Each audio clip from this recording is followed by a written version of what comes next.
How we doing, gentlemen? Good. Keep going, getting into the true, I say, days of camp. You're starting to get numbers of practices, the physicality of the practices, the guys banged up, fighting through things, fighting through the nicks, knacks, sores, bruises, all that good stuff. But we're getting there, making progress. Again, the young guys keep progressing, and like I say, in different levels. But I love their fortitude as far as staying involved with what we're doing, how we're doing it. Kept great attitudes. Older guys, some of the, like I say, the leadership's been emerging. And getting some guys back healthy after got nicked up early. Like I said, they're getting back into practice now, which is helping. Scrimmage went well last Saturday. Was pleased with a lot of things, but inconsistent in a lot of things. Got always look for more consistency. Always look for the technical aspects. You know, I always say alignments, assignments, techniques, and just making sure we're dotting I's, crossing T's, and the base things before we move on. From a penalty standpoint, I think we played pretty disciplined in the group. Had a couple our young guys grabbing and holding in some situations, offensively and defensively. But those guys will learn, I think, as they learn their technique and their assignments better, their feet will be in better position. The older guys did a pretty good job of those things. Both sides made plays in the scrimmage. It was very competitive. It got physical with some really good hits in the scrimmage. There was plays made on offense, plays made on defense. So it was a typical first scrimmage. But like I say, the thing you wanted more consistency in what you're trying to do. Our kicking game seems to be pretty solid right now. I like the way our punter and our kicker are both, and all of them, not just the starters are kicking. Our snappers are doing a good job. But, you know, typical camp right now. We're finding out a lot of where we want to be, how we want to be, and getting consistent with some of the young guys, what their capabilities are, what their learning capabilities are, as far as not that they're not smart, but what they've been exposed to and what you allow them to, how quickly or slowly you bring them along to put them in position to be successful. But all their athletic abilities are all going to be really good players and where we're going, in my opinion. So depth, I think both fronts were physical in the scrimmage, offensively and defensively. I think are making plays on the ball and our ball skills on offense and defense. I say judging the ball, how you play it in the secondary, not always intercepting it, but getting your body in position to make a play on the ball, understanding leverage, those things. And offensive guys making contested plays, contested catches, I think being stronger. I was very pleased with that part of it. And some of our young backs, I mean, we didn't give a chain a ton of reps and carries and things he did.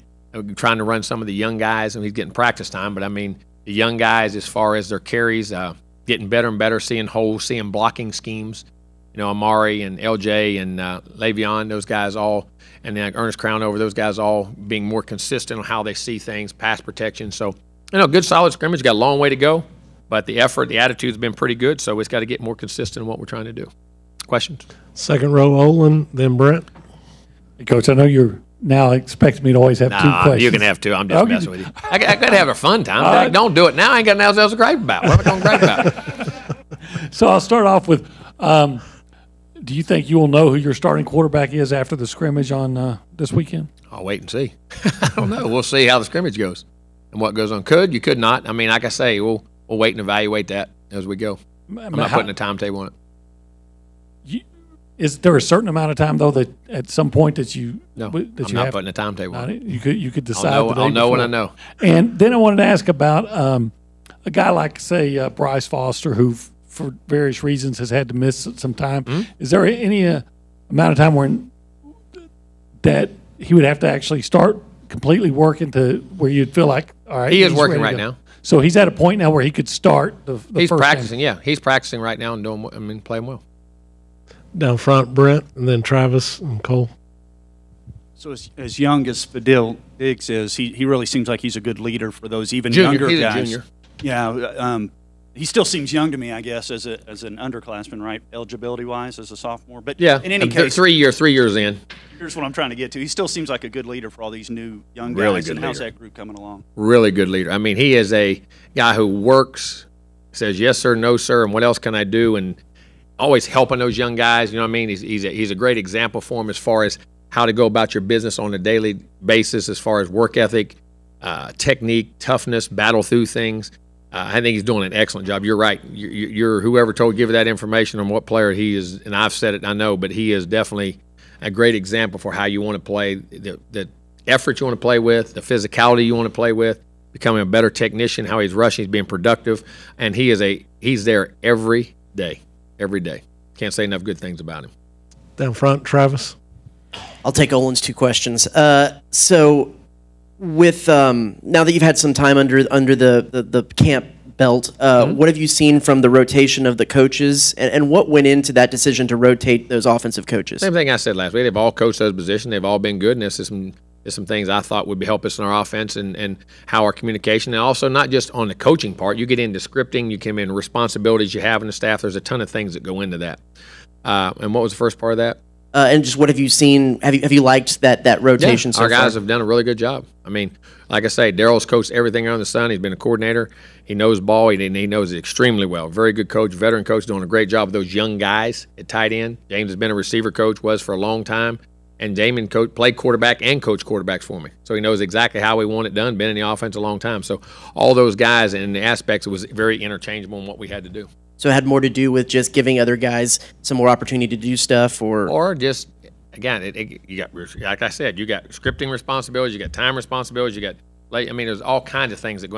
We can sit there and have a list of 50. So I just thought it was what best for us to be successful. And is there any of the injuries that would keep anybody out of the first game? Not that I can see right now. No. I don't ever put a timetable on it, but I don't see that happening right now. Cole, and then we'll go Daryl. Jimbo, we often think about some of the the newer guys, such as Chris and Evan at the wide receiver position, but a guy that probably continues still making noise is Yul Keith. How has he continued to transition? Really as a makes receiver? him getting better, learning to play every down. Things he's done, where he's an inside guy, an outside guy. He's got great speed, athleticism. Really, I mean, when he gets the ball in space, he can really go, and he's learning how now. Running routes inside to running routes outside is a different deal. What you're avoiding, how you're reading coverages, why you're reading leverages, and he keeps getting better and better every day. And then when you look at the guard position to replace Kenyon, when you look at the guard position that you're trying to replace with Kenyon, what have you seen from guys like Morrow and a couple of the other guys, especially Cam? I've been pleased with our guys up there. I mean, Moko's done a tremendous job in there. Aki's done an unbelievable job in there. Aki's playing as good as anybody. I mean, Aki is really, really talented, playing really good up front. Can play guard or tackle. Can do a lot of things. So I think he's in there. Of course, Layden's in there. I mean, so Moko's done a really good job. I mean, he's getting better and better, and each of those guys have been pleased with their development. Coach, left side, Daryl, and then to the right, David. The trend is to ask multiple questions, so I won't let anybody else down. I did want to ask you just the importance of Saturday's scrimmage in terms of it is 2 weeks from the season opener. Yeah, I mean, you want to clean up you want to make sure your operational skills of getting plays, getting calls, communication on the field, those types of things, man. And those are things as a coach, you keep worrying about production, but we worry about, can we get lined up right? Can we get the right calls? All the communications being made? Who's making the communications? Those types of things are getting better. Your shot clock, I say, getting plays in, not getting delays, not having self-inflicted wounds, those types, substitutions, those things I think are all very critical. And then the execution's got to go up. You know what I mean? Then your execution goes up as the longer you're in practice, the longer you're in camp. Each scrimmage you have, it gets better, and it should. And that's those will be big things we're looking for. Will there be another scrimmage after Saturday? No. Okay. And then not a live scrimmage, not a live. I mean, we'll do we situationally scrimmage every day. I mean, what we're saying in a scrimmage, we do it every day. We may not tackle, or we're hard thudding and physical, but what we do in practice, I mean, there's different sections that go that way. And then my last question is Walter Nolan, living up to that pedigree that you've seen so far? Those young guys, listen, and all those young guys are doing a really good job. They're working hard, playing good, and have really, really bright futures. And Walter's done a nice job. Right side, David, and then Nicole in the back.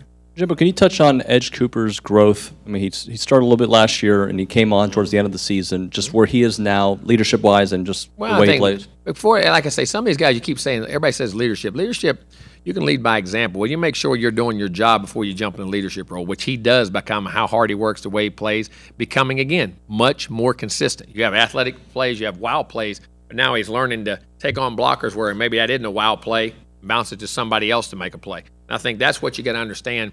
Everybody looks about how productive they are. Production for a coach and productive for the outside world sometimes two different things. How they fit, what the responsibilities is on that play. I always want to make a tackle, but I got to fit my gap, take on the blocker, and if it spills to the safety and he makes it, or the corner, or whoever, the other backer, those are things. And I think those are things he is doing a much better job of, being that down in, down out, consistent player, not giving up gaps, not giving up things. And, of course, he can run and make his plays, we know. But what he's really learning to do is be a very good linebacker, and sometimes that's making plays, and, of course, we always want to make plays, but it's also not giving up plays and fitting so other guys can make plays. And I think, just maturity of how he's playing with much more consistency. Go back behind the lights, Coach, to the left, Nicole. Coach, what changes do you want to see after 2 weeks of practice going from last scrimmage to this scrimmage? The same thing. I mean, eliminate, making sure our substitutions are better, make sure our alignments are better, make sure our splits are better, make sure our communications are better. Then our execution is better. We take care of the ball. And, sometimes you can not have a turnover and that's been, just a bad decision. Or sometimes there is a play that, you understand what you're trying to accomplish on every play, the knowledge of our calls, and also our situational football. Listen, plays are different based off down and distance, time on the clock, field position, what you're trying, the objective of every play is. And I think getting a greater grasp of that and understanding that on offense and defense, I'm not just talking about offense, I'm talking about defense, how and then what the defense is doing, what the offense is doing, our position, our formation recognition, our alignments, reading offensive splits, our defensive people, putting themselves in position to make better plays from a mental standpoint, and then finishing it out physically. Go to the back, Ben, and then to the left, Cease. Coach, you've talked a lot about execution, of course. I'm curious where you feel like the team is in terms of just how consistent they have been with having clean reps with a lot of players you're trying to evaluate as well, making sure you cut down getting on better. We're in camp. If you ever been in camp, you understand you're in camp. And, I mean, you have a lot of them, and sometimes you don't. But like you say, some of that does come from we're experimenting with different people in places. Some guys may not be – and putting guys – I like putting guys sometimes in a situation, I don't know if they're real. Say, well, he's not ready. Well, I said, well, let's find out. Only one way to find out. You know what I mean? And some guys can naturally handle that. Some guys, it takes them a while to grow. But I want guys to get feeling for how fast, move guys up with different groups. And you're with 3 guys who started. Now you're the 4th guy in there, and you got to do your job and what it's really like. And now that affects those execution things. I understand that. But we also got to try those guys and let them get a taste of it too. So we understand as coaches what the give and take is, but then before game time, I hope we get back, pure execution. Go to the left, Cease, and to the back, Justin. You basically had 1A, 1B at running back the last couple of years. Do you see one of those other guys coming up and getting more carries, and do you worry about possibly maybe a chain getting too many carries? Spiller got nicked up a few times the last couple of years. I always said that, and then had a guy like Dalvin, he ran them all by himself and never got nicked up. I mean, that just goes by each player. I mean, I think that goes who they are and what they are. But I feel very comfortable with putting 34, those guys in there running, and Le'Veon too with the ball in his hand. Those guys are doing a great job, and what they're now learning to do is much more consistent because a running back does a lot without the ball. But I don't have a problem giving those guys the ball. I think they're very talented guys, and we'll have to get reps for us, and we'll get to play. Go to the back, Justin. To the left, Zach.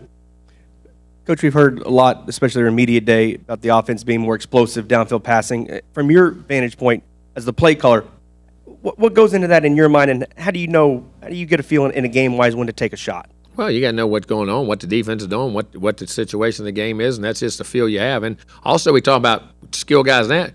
Talks about protection too.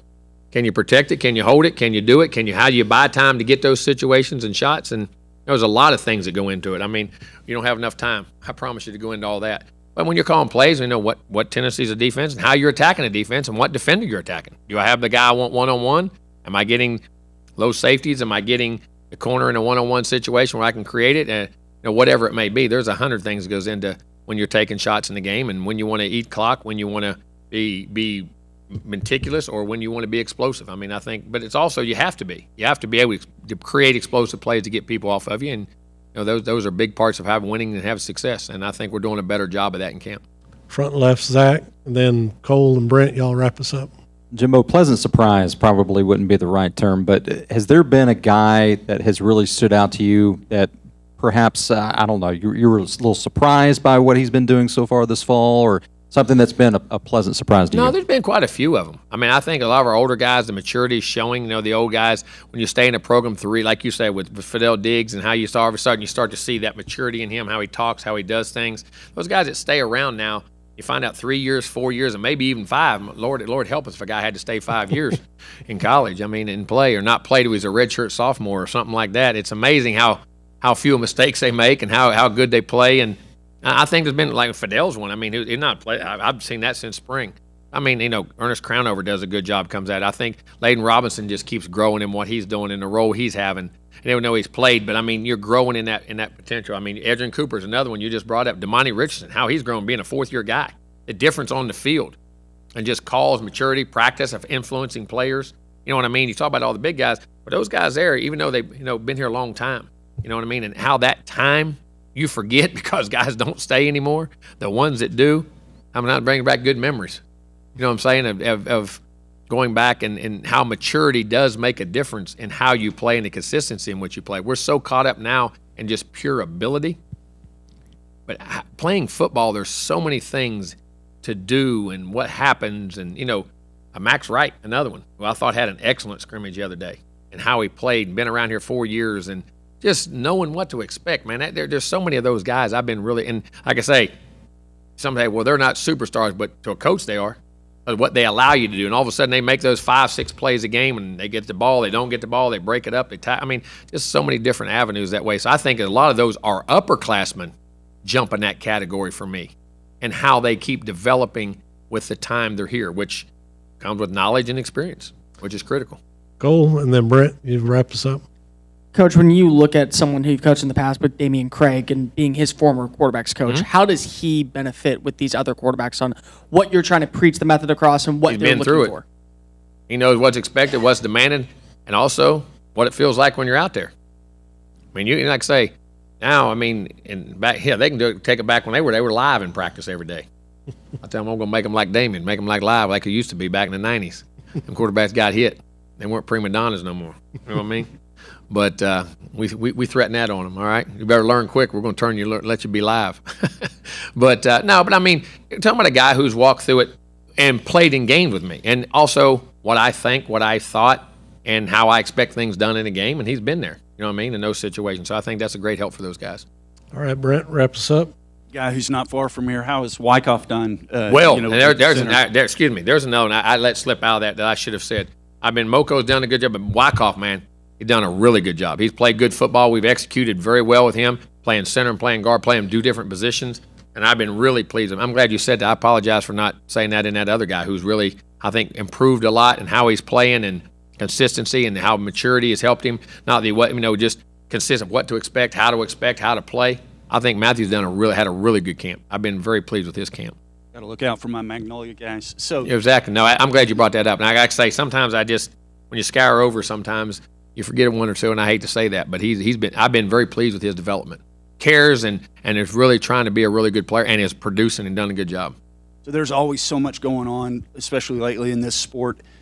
How do you balance kind of keeping up with the latest of what's going on while also in camp, or does camp provide a refuge? Well, which thing you talking about? Well, yeah, you name it. Yeah, but pick you a don't. subject. Hey, control what you can control. There's only so much time in a day, and you have other people who keep you informed on new rule changes, the new things that are going on, recruiting, what's going on, and we talk recruiting every day, things like that. But I mean, we have guys who come tap me on the shoulder and say, "Hey, this," and I take my compartmentalize, move everything else out, think about that for a while, make a decision and what we're going to do or how we're going to do it. So we have enough people in here that keeps you informed of those things. But right now you're trying to focus on our players and what that demeanor of them are, what their learning is, and put them in the best position to be successful this year.